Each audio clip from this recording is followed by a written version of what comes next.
So hello everyone. आज हम बात करने जा रहे हैं मांग के नियम पे, मांग के नियम की आलोचनात्मक व्याख्या। ये पार्ट 2 है माइक्रो इकोनॉमिक्स का। ठीक है, मैं 2-4 दिन के अंदर ही जल्दी जल्दी करके वीडियो सभी डाल दूंगा। बढ़िया से पढ़ाई करते रहिए। और जस्ट एग्ज़ाम आने वाला है आज से 14 दिन, क्योंकि यही मेन अब पॉइंट है। अब इसमें जो मेहनत कर जाएगा वही अच्छा नंबर लेके आ पाएगा। ठीक है, तो आपने पहले बहुत पढ़ा है, ये तो बहुत अच्छी बात है, लेकिन अब जब एग्ज़ाम आने वाला है अभी बहुत अच्छे से मेहनत करिए। चलिए देखिए, मांग का नियम क्या कहता है। मांग का नियम क्या कहता है,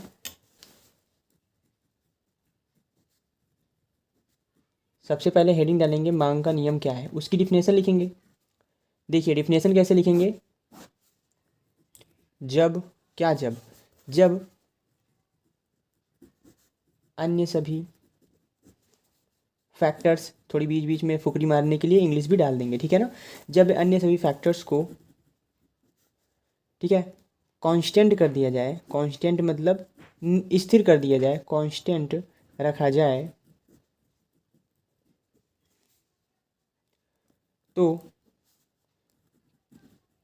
कीमत के बढ़ने पर, ठीक है, वस्तु की मांग,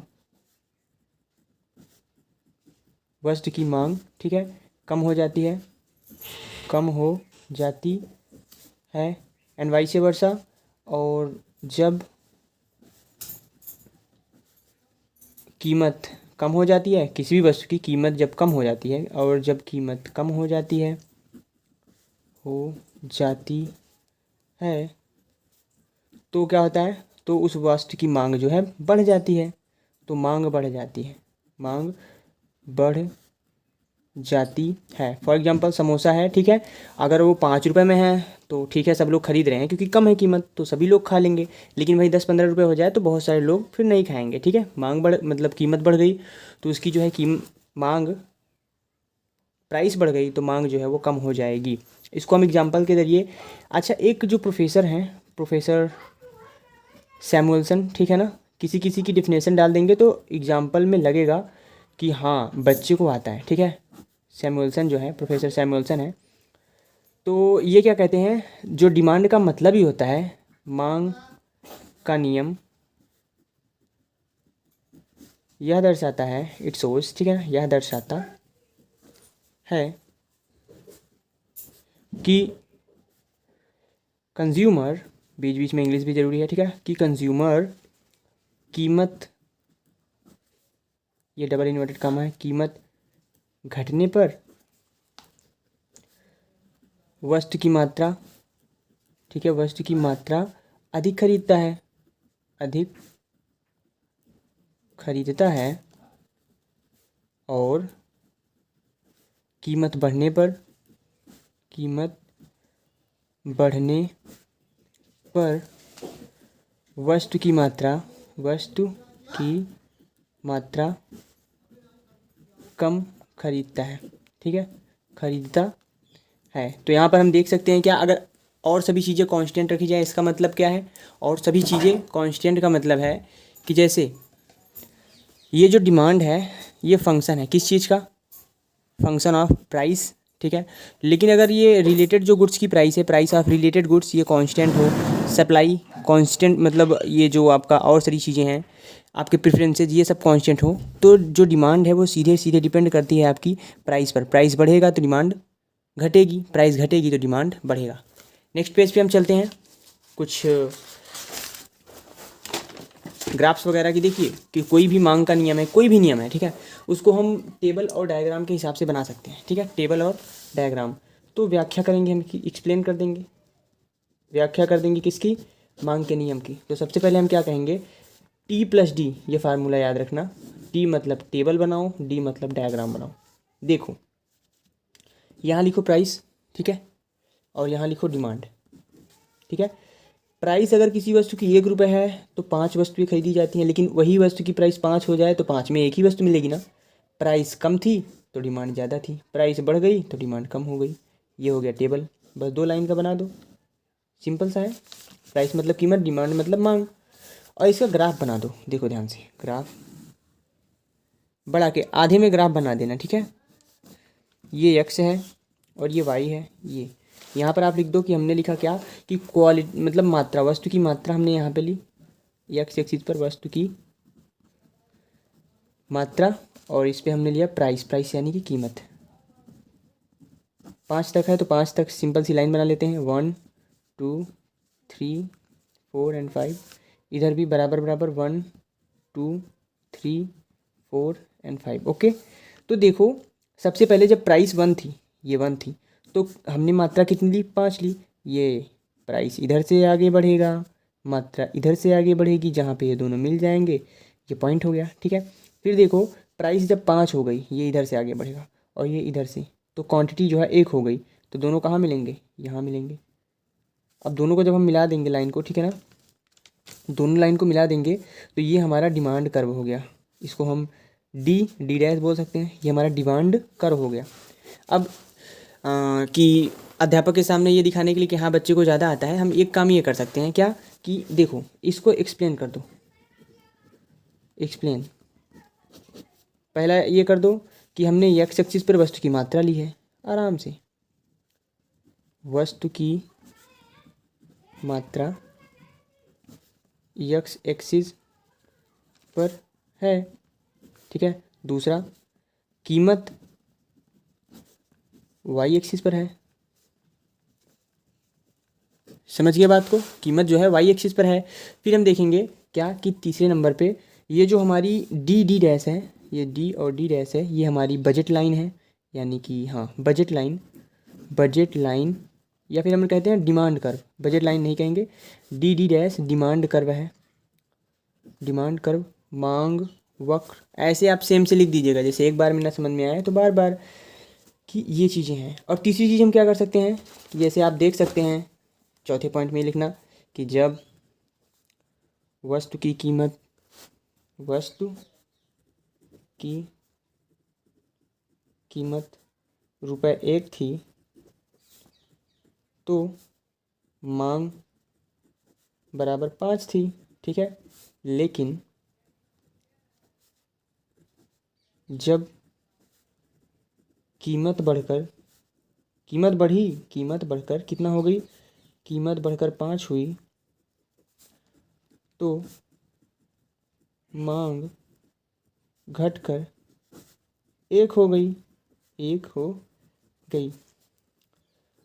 अतः हम कह सकते हैं, पांचवें पॉइंट लिखना, अतः हम कह सकते हैं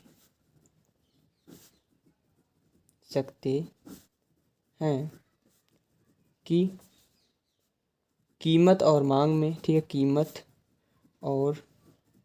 मतलब प्राइस और मांग माने डिमांड, मांग यानी कि डिमांड में नकारात्मक रिलेशन है, नकारात्मक संबंध है। ठीक है, एक बढ़ता है तो दूसरा घटता है। ठीक है, एक ज़्यादा बोलता है तो एक कम बोलता है, एक ज़्यादा हंसता है तो एक कम हंसता है। ठीक है, ये हो गया प्राइस एंड डिमांड, इसको लाइफ से भी रिलेट करना। तो कीमत और डिमांड में नकारात्मक संबंध है, होता है, लिख दो। ठीक है, होता है। अब जरा ध्यान देना, हमने पीछे जो भी चीज़ें लिखी हैं, ठीक है, ये जो भी चीज़ें हैं, वस्तु की मात्रा एक्स एक्सिस पर, कीमत वाई एक्सिस पर, डी डिमांड कर्व है ये, तो यहाँ पर हमने क्या देखा, अब देखो यही चीज़ें हैं ना। अब इसका मतलब हम क्या कह सकते हैं, ये तीसरा पेज है, ऐसे आप बढ़िया से, फिर क्या हम कह सकते हैं कि 6वें नंबर पे यहाँ पे लिख सकते हैं जो प्राइस है, जो डिमांड है, डिमांड इन्वर्सली प्रोपोर्शनल होता है पी के। ठीक है, पी बढ़ेगा तो डी घटेगा। ठीक है, पी घटेगा तो डी बढ़ेगा, पी बढ़ेगा तो डी घटेगा, उल्टा रिलेशन है। ठीक है, अब यहाँ पर दूसरी चीज़ें, जब हमने मांग के नियम को लिख दिया, टेबल बना दिया, डायग्राम बना दिया, तो दूसरा यहाँ पर हम एजम्पशंस लेके चलते हैं किसी भी थ्योरी में, मान्यताएं, कि कौन सी मान्यताएं हमने ली तो जाके ये थ्योरी संभव हो पाई। इस मान्यताओं में पहला चीज़ हमने क्या कहा कि जो रिलेटेड गुड्स हैं, संबंधित वस्तुओं, ठीक है, संबंधित वस्तुओं की कीमत में कोई परिवर्तन ना हो,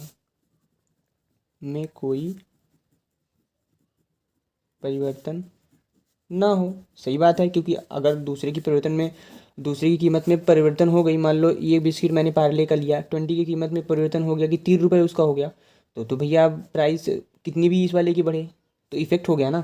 तो दूसरे की भी प्राइस में कोई परिवर्तन ना हो, और दूसरा क्या रहे कि जो कंज्यूमर की आय है, कंज्यूमर की जो इनकम है, आय, आय में कोई परिवर्तन ना हो।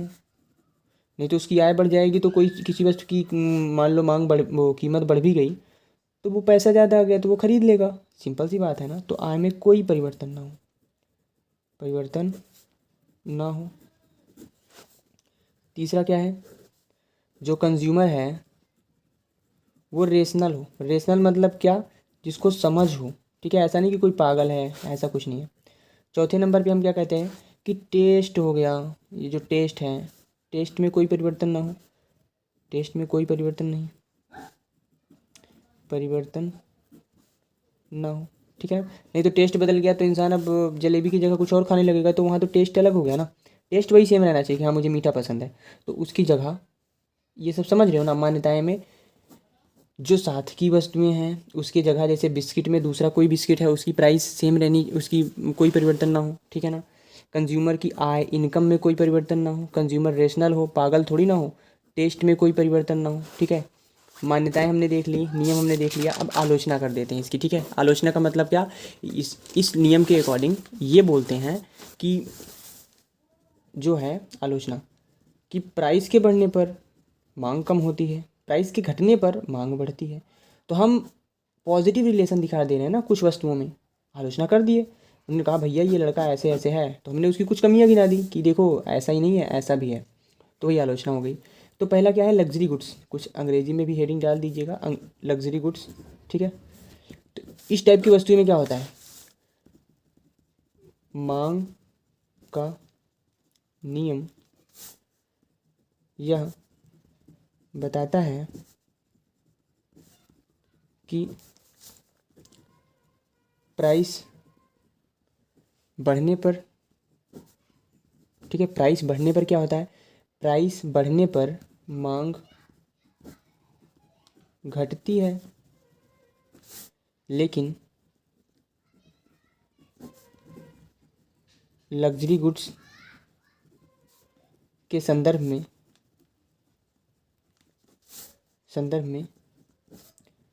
यह नियम फिट नहीं बैठता,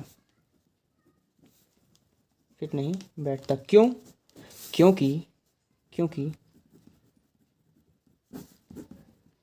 प्राइस बढ़ने पर इसकी डिमांड बढ़ती है। देखो कुछ लोग होते हैं ना अमीर लोग, कि जैसे किसी चीज़ की प्राइस है तभी उस चीज़ को खरीदेंगे। क्यों, क्योंकि समाज में वो अपनी डींगे मार सकें, कहने का मतलब वो शो ऑफ कर सकें। लग्जरी गुड्स अगर वो सस्ती होगी तो लोगों के नज़र में तो यही है ना कि यार ये तो सामान्य सी वस्तुएं खरीदता है, ज़्यादा कुछ महंगी वस्तुएं खरीदता नहीं है। तो इसका मतलब जब प्राइस बढ़ेगी तभी उस चीज़ की डिमांड भी वो लोग बढ़ा देते हैं कि अच्छा अच्छा ये जो क्या है, जैगवार है, जो बड़ी बड़ी गाड़ियाँ हैं, ठीक है ना, मर्सिडीज़ है, इन सब की जब कीमत बढ़ जाती है तो डिमांड भी बढ़ जाती है एक खास ग्रुप के लिए। तो क्योंकि प्राइस बढ़ने पर इसकी डिमांड भी बढ़ती है, भी बढ़ती है। ठीक है, अतः इसमें जो डिमांड है डायरेक्टली प्रोपोर्शनल है पी से। प्राइस बढ़ेगी तो डिमांड बढ़ेगी, प्राइस घटेगी तो डिमांड घटेगी। यहाँ पर ये लॉ फेल हो जाता है। दूसरा, लैक ऑफ नॉलेज, माने ज्ञान की कमी। ज्ञान की कमी, अब ज्ञान की कमी क्या है, ये मैथ इंग्लिश और हिंदी वाला ज्ञान नहीं। जब किसी कंज्यूमर को, जब किसी कंज्यूमर को मार्केट का नॉलेज नहीं रहता, ठीक है, अच्छे से नहीं रहता है, तो वो क्या समझेगा कि जिसकी कीमत ज़्यादा है वही वस्तु अच्छी है। समझ गए, जैसे हमारे समाज में है कि जिसका घर अच्छा है, ठीक है, जिसका घर अच्छा है, जिस जो थोड़ा फैशन करता है वो लड़का अच्छा है या वो लड़की अच्छी है या वो समाज अच्छा है। तो ये ज्ञान की कमी है इसके अंदर। इसके अंदर ये कोई कंज्यूमर है तो जब नॉलेज नहीं रहता है तो वह उन्हीं वस्तुओं की मांग करता है जिनकी कीमत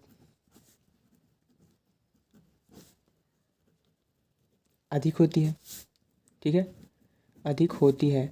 वो सोचेगा कि यार समोसा मान लो 5 रुपये में है तो इसमें तो कोई गड़बड़ी है। अगर वहीं पे उसकी कीमत बढ़ा के 10 रुपये कर दी जाए, अरे हरे हरे ये तो अच्छा समोसा है यार।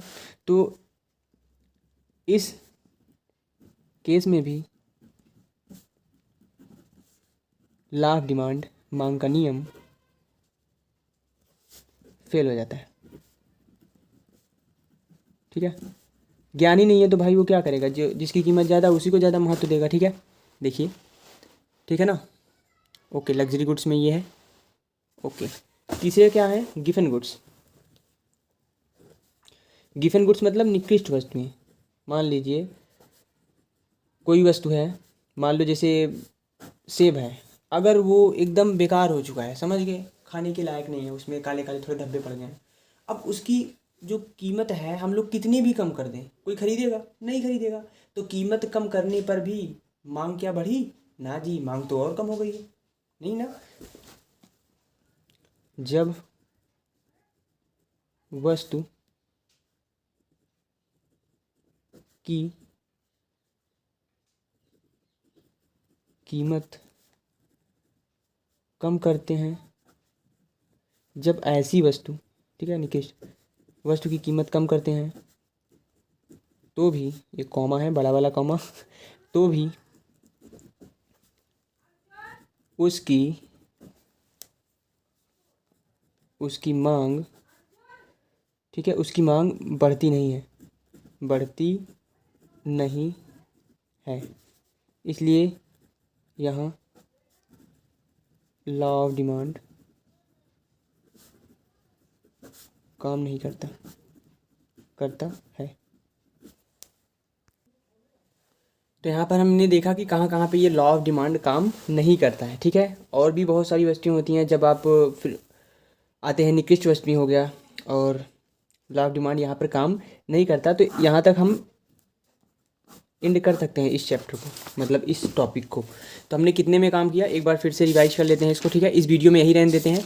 नेक्स्ट वाले में मैं लेके आऊँगा कौन सा टॉपिक, प्रतिफल के नियम। ठीक है ना, वो भी बहुत इंपॉर्टेंट टॉपिक है, आएगा ही आएगा, क्योंकि 2022 में अभी के जो एग्जाम हुआ था उसमें नहीं आया था, तो इसमें आने के चांसेस है। सबसे पहले मांग के नियम की आलोचनात्मक व्याख्या कीजिए। ठीक है, तो हमने कहा क्या कहा, ठीक है, हमने क्या कहा, तो हमने कहा थोड़ा, हाँ, सेट करने दीजिए। ओके, तो ये क्या हुआ कि मांग का नियम, जब अन्य सभी फैक्टर्स को कांस्टेंट रखा जाए तो कीमत के बढ़ने पर वस्तु की मांग कम हो जाती है, और जब कीमत कम हो जाती है तो मांग बढ़ जाती है। यही मांग का नियम है। प्रोफेसर सैमुअल्सन को हमने लिख दिया ताकि हमारा नंबर बढ़ जाए। ठीक है, तो मांग का नियम यह दर्शाता है कि कंज्यूमर कीमत घटने पर वस्तु की मात्रा अधिक खरीदता है, और वस्तु की मात्रा कम खरीदता है कब, जब कीमत बढ़ जाती है। तो demand is a function of P. ठीक है, प्रिफर जो आपके रिलेटेड क्या है, रिलेटेड गुड्स के प्राइस है, प्राइस ऑफ आर मतलब रिलेटेड गुड्स। ठीक है, और आपका टेस्ट हो गया, ठीक है, टेस्ट हो गया, इनकम हो गई, ठीक है, वाई इनकम हो गई, ये सभी चीज़ें बार, इनके ऊपर बार लगा देंगे, ये सभी कांस्टेंट रहे। तो नेक्स्ट हम देखेंगे व्याख्या कैसे करेंगे हम लोग, टी प्लस डी, मतलब कि ये जो है, ये टी है, टी मतलब टेबल है, ये डायग्राम है। टेबल हमने बनाया कि प्राइस अगर 1 रुपये है तो 5 टॉफ़ी मिलेगी। ठीक है, 1 1 रुपया के 5 टॉफ़ी, और 5 रुपये की अगर कीमत हो गई एक टॉफ़ी की तो हम एक ही टॉफ़ी ले पाएंगे। ठीक है ना। फिर क्या किया कि यहाँ पर हमने दिखा दिया कि जब प्राइस 1 रुपये थी तो हम 5 क्वान्टिटी लेते थे। ठीक है, प्राइस 1 रुपये थी, ये प्राइस 5 थी तो 1 क्वान्टिटी लेते थे, वस्तु की मात्रा और कीमत। तो फुकरी मारने के लिए अध्यापक के सामने हम पेज भरने के लिए, थोड़ा दिखाने के लिए कि हमको आता है, क्या करेंगे हम कि इसको एक्सप्लेन कर देंगे। वस्तु की मात्रा एक्स एक्सिस पर, कीमत वाई एक्सिस पर, डी डी डिमांड कर्व है। उसके बाद देखो, उसके बाद हमने क्या कहा, जब वस्तु की कीमत ₹1 थी तो मांग 5 थी, लेकिन जब कीमत बढ़कर 5 हो गई तो मांग घटकर 1 हो गई। ठीक है, अतः हम कह सकते हैं कि मांग का नियम जो है, ठीक है ना, कीमत पी और मांग डी में नकारात्मक संबंध होते हैं। एक बढ़ता है तो एक घटता है। ठीक है, एक खुश होता है तो एक नाराज होता है, एक नाराज होता है तो दूसरा खुश हो जाता है। ये कौन सा नियम है भैया, आपने क्या बता दिया, ऐसा कुछ नहीं है, बस वैसे बता दिया। तो मान्यताएं क्या है, सिंपल सी, संबंधित वस्तुओं की कीमत में कोई परिवर्तन ना हो, कंज्यूमर की आय में कोई परिवर्तन ना हो, कंज्यूमर रेशनल हो, टेस्ट में कोई परिवर्तन ना हो, आय में कोई परिवर्तन ना हो। ठीक है, जो कुछ भी था बताया। अब इसकी आलोचना हम कर देते हैं 1 2 पेज में। ठीक है, एक पेज में। तो लग्जरी गुड्स में क्या हो गया, जैसे मर्सिडीज हो गया, बड़ी बड़ी गाड़ियाँ, सोना हो गया, चांदी हो गया, इनकी कीमत जितनी बढ़ती है ना, लोग इसको उतना ही खरीदते हैं, और इसमें अपना गर्व महसूस करते हैं कि हमने, देखो ना, हमने महंगी वस्तुएं खरीदी। ठीक है, तो हाँ, और ये देखिए, तो लग्जरी गुड्स, मांग का नियम क्या होता है, मांग का नियम यह बताता है कि जो प्राइस है PRIC, प्राइस बढ़ने पर मांग घटती है, लेकिन लग्जरी गुड्स के संदर्भ में यह नियम फिट नहीं बैठता। क्यों? क्योंकि प्राइस बढ़ती है तो इसकी डिमांड भी बढ़ती है।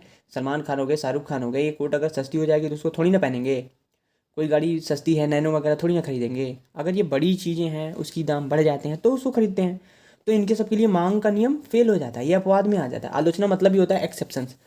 ज्ञान की कमी, जब किसी को कंज्यूमर को मार्केट का नॉलेज नहीं रहता तो वह उन्हीं वस्तुओं की मांग करता है जिनकी कीमत अधिक होती है। मैं सपोज दैट मैं बाजार गया तो मुझे कोई नॉलेज नहीं है। अगर मैं देखूंगा कि यार आलू की कीमत ज़्यादा है, मेरे यार आलू इसका मतलब ज़्यादा अच्छा है इसमें, हाँ जी। और मैंने देखा कि मान लो और कोई है, टिंडा है, और कोई चीज़ें हैं, ये चीज़ें अगर सस्ती हैं तो मैं कहूँगा यार ये चीज़ें बेकार हैं। तो प्राइस हमने देखा कि जिस चीज़ की बड़ी है उसी को हम लोग वरीयता दे देते हैं। और देखो निकृष्ट वस्तुएं, मतलब इसको बोलते हैं गिफन गुड्स। इस कॉन्सेप्ट को किसने दिया था? Robert Giffen.